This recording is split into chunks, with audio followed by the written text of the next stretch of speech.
Assalamualaikum warahmatullahi wabarakatuh. Bismillahirrahmanirrahim. Alhamdulillahi rabbil alamin. Wassalatu wassalamu ala asyrafil anbiya'i wal mursalin wa ala alihi wa ashabihi ajmain, amma ba'd. Sahabat Inisia dimanapun Anda berada, berbahagia sekali pada kesempatan hari ini kita bisa berjumpa di udara. Yang kali ini kita akan membahas tentang apa saja harta yang wajib dizakati. Kenapa ini penting dibahas? Karena bisa jadi saat ini ketika pengumpulan zakat fundraisingnya untuk dana zakat itu belum sesuai harapan dari potensi yang ada, bahkan baru sekitar 4 hingga 5% saja dari potensi yang ada. Jadi potensinya 300 triliun lebih, tapi baru 4 hingga 5% saja yang dapat dikumpulkan.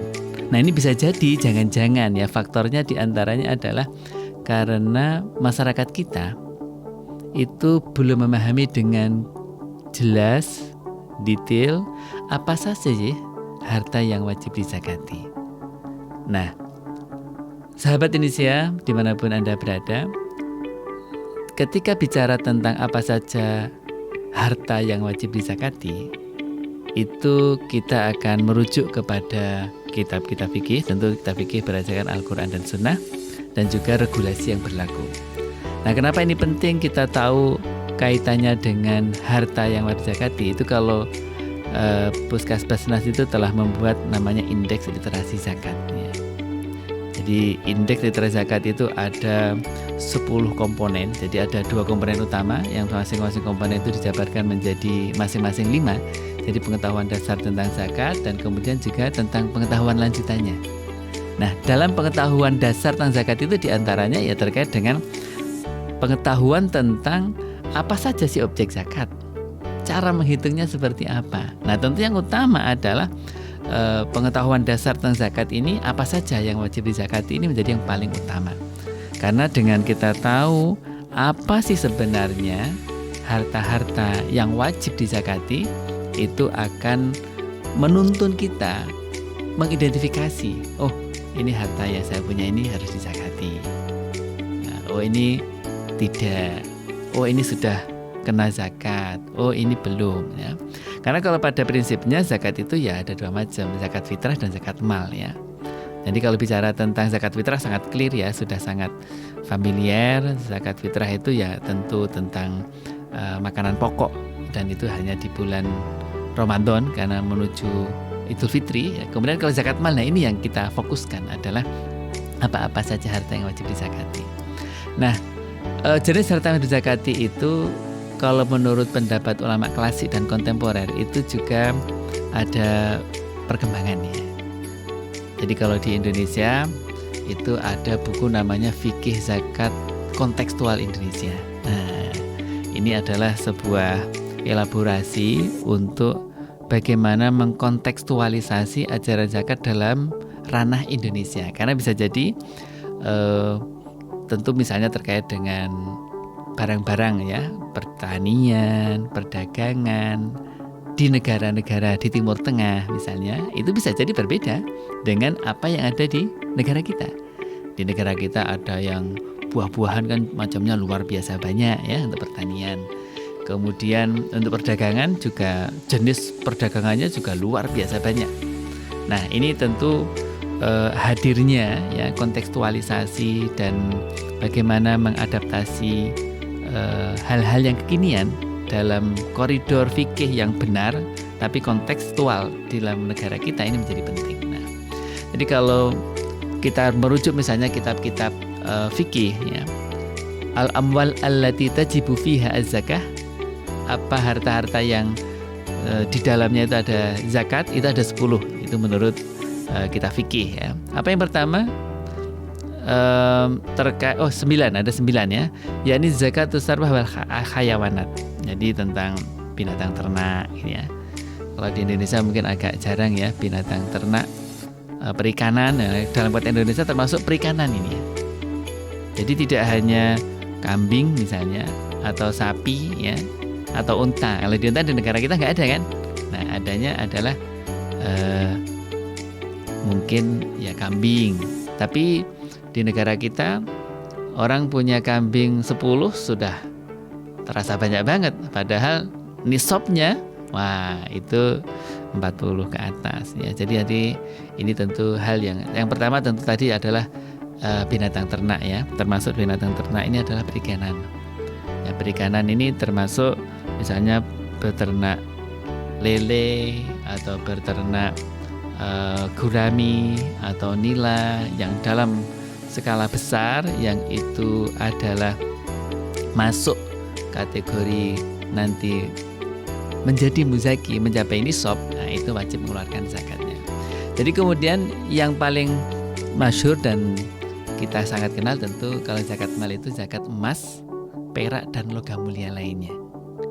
Jadi sekarang sangat ngetren misalnya tentang investasi emas ya. Jadi emas batangan, entah itu batangannya antam atau non antam. Jadi sekarang luar biasa ini animo masyarakat untuk investasi emas ya, yang antam maupun non antam. Nah ini kalau mencapai nisab, orang berinvestasi emas ini nisabnya berapa? 85 gram emas, maka wajib mengeluarkan zakat. Jadi emasnya itu adalah wajib dikeluarkan. Perak ya itu juga termasuk logam mulia. Logam mulia apa? Mungkin intan atau platinum ya, yang itu adalah nilainya juga sangat-sangat mahal gitu ya. Nah kemudian itu dahab al-fiddah itu ya. Kemudian perniagaan ya, ini as-sarwah at-tijariyah gitu. Jadi perniagaan itu berarti adalah harta-harta yang diperoleh karena berdagang misalnya. Dagang entah itu dagang dalam skala besar atau dalam skala kecil. Dagang berkaitannya dengan perniagaan barang kebutuhan atau misalnya perabot rumah tangga. Itu masuk perdagangan. Semua jenis perdagangan itu masuk adalah as-sarwah at-tijariyah. Nah, dagangan misalnya laptop itu juga bagian dari perniagaan ya, perdagangan. Jualan apa lagi misalnya bahan pakan pokok, itu bentuknya misalnya beras ya, teh apa dan seterusnya, itu adalah perniagaan. Nah ini juga wajib dikeluarkan zakatnya ketika mencapai nisab. Nah nisabnya berapa? Nisabnya juga 80 gram emas. Dan ini kalau di negara kita, kalau usaha kecil, di negara kita kan ada mikro, super mikro masih ada lagi nih, yang mikro ya, kemudian kecil, menengah. Kalau dalam hitungan saya yang usaha kecil saja itu sudah termasuk menjadi muzaki, usaha kecil ya.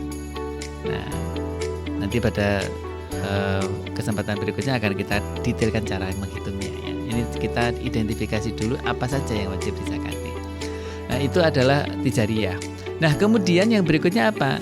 Yakni uang dan surat berharga. Uang itu apa maksudnya? Adalah misalnya punya tabungan ya, punya deposito ya. Nah ketika kalau atau punya giro misalnya ya. Jadi ada 3 jenis itulah ya kalau tabung uang itu ya, atau uang tunai. Uang tunai juga. Jadi tidak hanya yang ada di bank, tapi yang juga tunai.